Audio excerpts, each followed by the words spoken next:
Hello, everybody, and welcome to this week's Leadership Lunch Chat. My name is Amy Vetter, and usually I am here with Jen Wilson, but Jen had something come up this week, so I am here for both of us this week. So for this week, what I want to talk about is onboarding. So I have worked with a number of firms the past week, helping them with building their business plan and working to transform their advisory services practice. And one of the areas that I feel, whatever your business is, whether it is in accounting or anything else, is we overlook the onboarding experience. And when I say onboarding experience, I mean onboarding experience from the aspect of the client side, but also the aspect of the employee staff side as well. Both are just as important. And when we think about building in our structure, our cultures, the foundation of how we lead our organizations, it's really important that we think about how we're going to create this experience that people feel good about the decisions that they make. So a lot of times when we are not thinking through the entire experience, what happens is that we sell the engagement, we sell the customer, we sell the client. We're excited to do that. We're excited to get the win. We're excited to bring on a new staff person, fill a role, and then we kind of walk away and say, okay, that's done. We got that. Without thinking through, how is someone going to feel really good about the decision that they made to come on with us as an organization?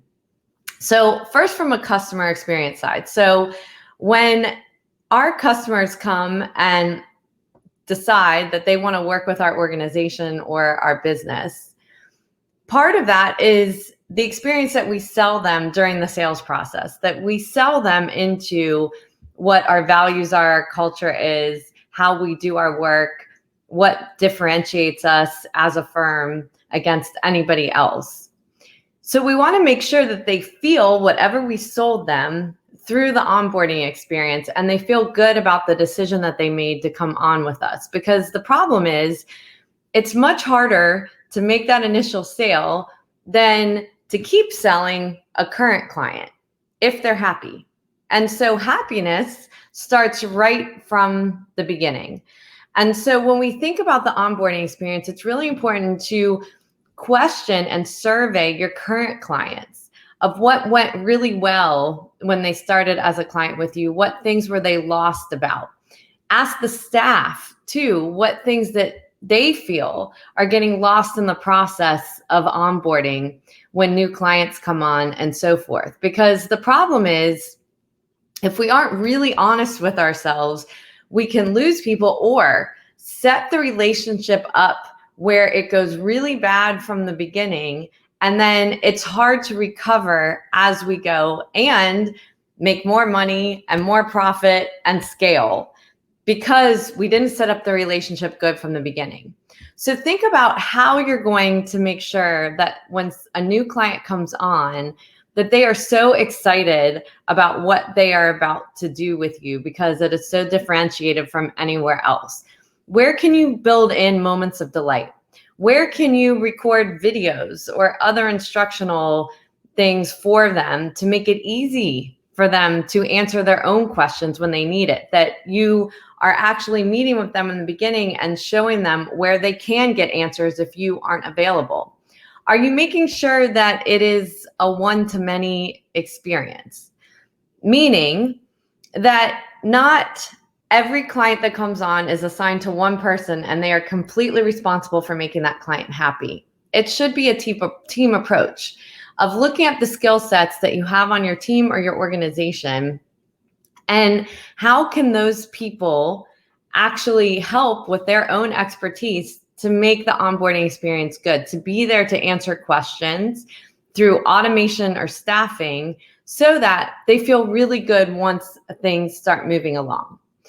Secondly, it's important that people are trained, your clients are trained in how you want to work. So too many times when I speak to accountants, they're complaining that clients want them to do things in different ways, or they provide the documents that they're requesting in different ways. Well, we can't always blame the outside for those things happening.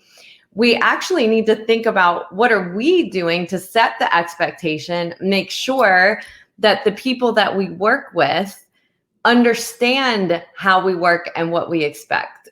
We shouldn't be afraid of that conversation to actually talk to our clients and say, this is the way we do things. On this day, we request this kind of information. This is where you upload it. We do not take it through mail, through you dropping it off at the office or whatever it is. Like, come up with your customer experience process and be very clear of what your expectations are when they come in, so that you're not having this situation where people are giving you all sorts of ways you're getting information, and then you're getting upset or feeling like they're not the right fit for your business. The problem is that you do have the opportunity to be able to have this conversation. We just have to have the guts to do it. And so practicing this conversation with your staff or with other leaders is really important. Coming up with what that criteria is, so that you feel like that they understand how you do your work and there's no friction in the process. We often create our own friction because we actually don't explain these things up front. Now, that's the client side. So we want to set our expectations up front, make sure that they're aware of it. Also, have maybe something in your engagement letters or scope that there is a 90-day time frame where you're evaluating the relationship, the work, and making sure what you proposed on is what's actually happening, that there's not more work that needs to be done than what you initially thought, so that you make sure that you've got what you need during this time. Now, the second piece of this is our staff. And I see this all the time, and I think it is an overlooked area where we're really excited to get someone to fill the role. We are excited about the person. The person is excited to come work for us. Their first day, everything falls flat. That we actually haven't thought through a 90-day onboarding experience plan for a new staff person as well. If we want them to be integrated into our culture and to feel that they are part of our business and we're excited to have them, it is important that we are meeting with them along the way, setting goals with them, and setting clear expectations of the things that we expect from them as well. The problem often is we hire people, we explain what the role is, they come in the first day, we give them their job spec, we might throw some things at them, and then it's kind of theirs to figure out from there. We probably take them to lunch if we're in an office, but in this time of a virtual world and remote world, we aren't necessarily always going to hire someone that we can take to lunch, that we can meet in the office with. So how do we think through the onboarding experience of a staff person so that they feel nurtured and cared for as they come in and appreciated?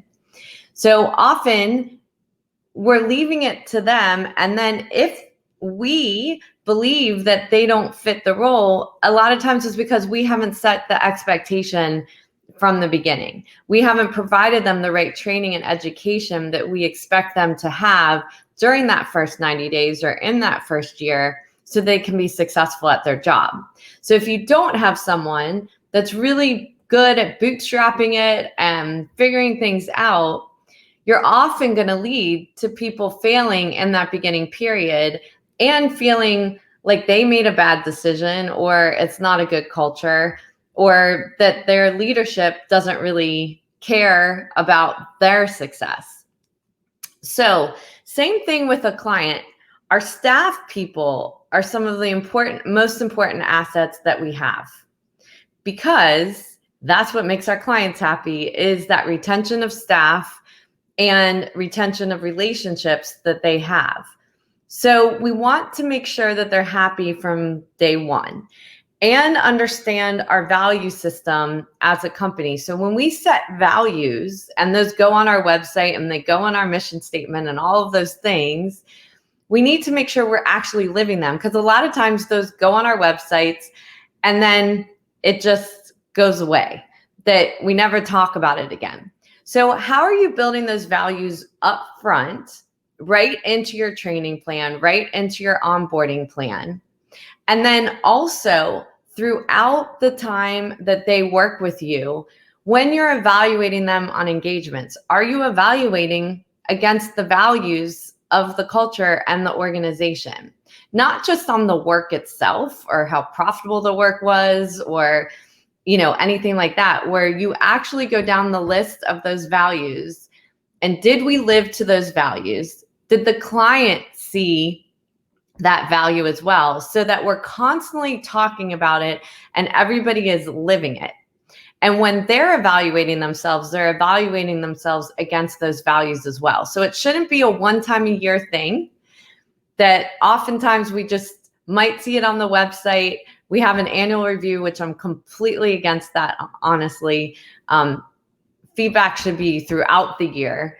And when we're giving feedback, are we aligning it to the values and the culture that we are trying to create and the mission that we have that we want to put into the world? There's no way for people to learn it and to live it if we're not talking about it, if we're not working through those values on a daily basis. So thinking about how you integrate that right from day one in the onboarding plan from a staff perspective, setting goals with them against those values, and making sure that you're having real-time feedback with them so that they see that you care, that they're being nurtured through the process, and that they feel like they made the right decision by coming to work for your company. And that really builds into a lot of the stuff that Jen and I talk about all the time with generous leadership, is this transparency, this culture of openness.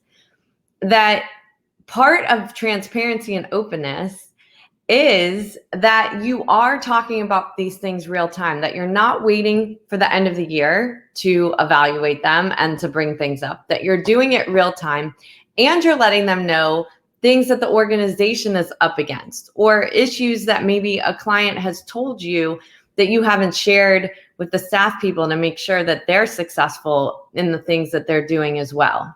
So think about, as you roll forward, how can you make sure that you are doing this real time, that you're being transparent, open, and you're having the conversations, the step level conversations, whether you take people in groups to lunch, you have it in groups on Zoom, wherever, or Teams, whatever you're using, to get that feedback real time, and make sure as a leader that when you're talking to staff and you're asking questions, that this isn't a time to be defensive or to even give answers why. It's a time of just listening. It's a time of active listening and open-ended questions, so that you can get their feedback.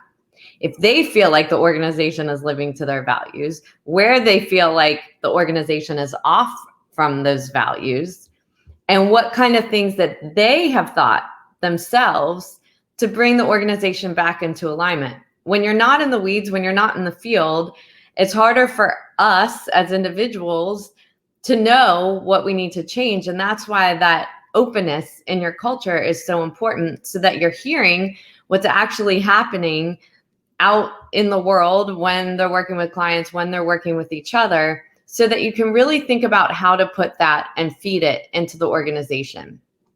So what I want to leave you with today is these two areas of onboarding, and to really maybe step back and think about how you're handling them in your organization. So from one side, the client side, are we making sure that once we sell the client, that client feels like they made the best decision possible? We've taken a team approach of how we're onboarding that client in, and we're reinforcing our value systems with our client. And they feel like that we've had a very open, real business discussion of what the expectations are of how we work and the best practices of making sure that that client is successful and we're doing the work that we need to do. And that way we can build that foundation to scale the business.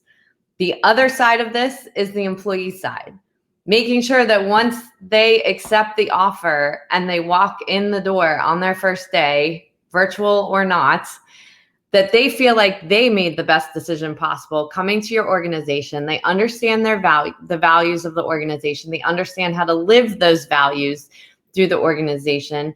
They have a clear plan and goals that they're setting with you so that they know what kind of training and education they need to take, where they need to shadow, and make sure that they're getting up to speed in the work that they're doing so that they feel valued in the organization and that they made a great choice of coming to work for you as well. So I want to thank you. Hopefully some of these tips have helped today as far as how you can build in generosity into the onboarding process. And part of it is being upfront and open and transparent. And missed my friend Jen today. She's had some stuff that she had to be at, but we'll be back together next week on this leadership lunch chat, talking about all things leadership and whatever comes up for us when we're working with our clients during the week. Thank you. And if you have any suggestions or comments that you want us to cover in coming weeks, please let us know. Have a great weekend.